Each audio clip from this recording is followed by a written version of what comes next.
The Berat Cursed Painting. The year was 1571, in the final years of Onufri's life, when Berat was gripped by war, plague, and whispers of damnation. The fortress, once a stronghold of faith and hope, stood on a precipice between worlds, where the divine and the infernal brushed too close. It was in this dark hour that Onufri, the master iconographer, was commissioned to paint a piece unlike any other for the Church of the Dormition of St. Mary. But his mind had already begun to unravel, haunted by dreams of angels weeping in fire and men crucified for their sins. Onufri locked himself away, consumed by an obsession to capture these visions on canvas. No one saw the painting until it was complete. The rumors began almost immediately. It was said that the artist had used not only sacred pigments, but blood and tears mixed into the paint. He called it the Archangel's Judgment, a grand depiction of St. Michael standing over the damned, sword raised, as fire licked at their feet. But there was something wrong with it. The light of St. Michael's halo seemed to flicker and dim, and his expression, meant to be righteous, was twisted into something cruel, almost sadistic. When the painting was unveiled to the priests and townsfolk, a chill swept through the room, a silence so profound that even the candles seemed to flicker lower. At first, no one spoke of it, but that very night, Father Damjan, the head priest of Berat, collapsed at the foot of the icon. His skin had turned cold and grey, as if he had aged 100 years in moments. When he woke, he screamed about wings of shadow that reached out from the painting, consuming his soul. The town was in an uproar, but the painting remained in place, its dark eyes watching, waiting. As the weeks passed, more began to fall victim to the icon's curse.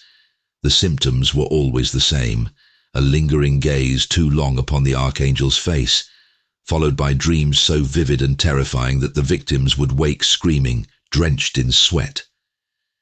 The dreams always began the same way, standing in the ruins of a burning church, with St. Michael descending from the heavens, his wings not of light but of shadow, and his eyes like coals, searching for their soul. Then came the fever. No healer could find a cure. Those afflicted would speak of their souls being drawn out of their bodies, as if something was watching them from within the painting.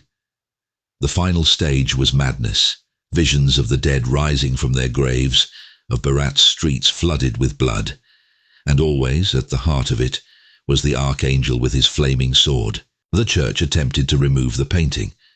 Father Radoslav, a young and devout priest, declared that he would burn it, cleanse the church of its evil. But as he approached the icon with a torch in hand, a gust of wind, unnatural and cold, swept through the sanctuary. The flame was extinguished, and Father Radoslav fell to his knees, his eyes fixed on the painting. He never moved again, frozen like a statue, his face twisted in horror. As word of the curse spread, the people of Berat began to avoid the church altogether. Even the priests no longer dared hold mass in its halls. They attempted to veil the painting, hiding it behind layers of thick cloth, but the nightmares continued. Those who had looked upon it, even for a brief moment, were marked. One by one, they began to vanish from the town. Some were found wandering the woods, raving about burning wings and blackened halos. Others simply disappeared without a trace, their homes left undisturbed, as if they had walked out into the night and never returned. By the end of the century, the church had been abandoned. Weeds grew through the cracks in the stone floors, and dust settled thickly on the pews. The icon, still veiled, hung in silence, waiting for the next fool who might dare to gaze upon it. Centuries passed, and the memory of the cursed icon faded into legend. The Church of the Dormition became part of the Onufri Iconographic Museum, a repository of Albania's greatest religious art. But among the icons of saints and apostles, the cursed painting remained, locked in a darkened room. The museum's curators did not speak of it, but they knew. They had heard the stories.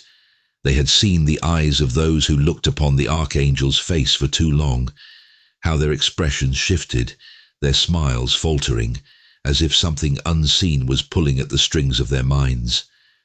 And still, on nights when the wind howled through the fortress, there were those who claimed to hear it, the soft rustle of wings in the dark and the whispered voice of an angel calling out from the shadows.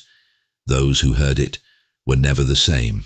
Some say the curse can never be lifted, for the painting holds not only the madness of a man, but the essence of something far older, far darker, an angel fallen from grace, trapped in the canvas by Onufri's desperate hand, forever seeking new souls to claim. And still it waits in the dark halls of Berat for those who dare to look.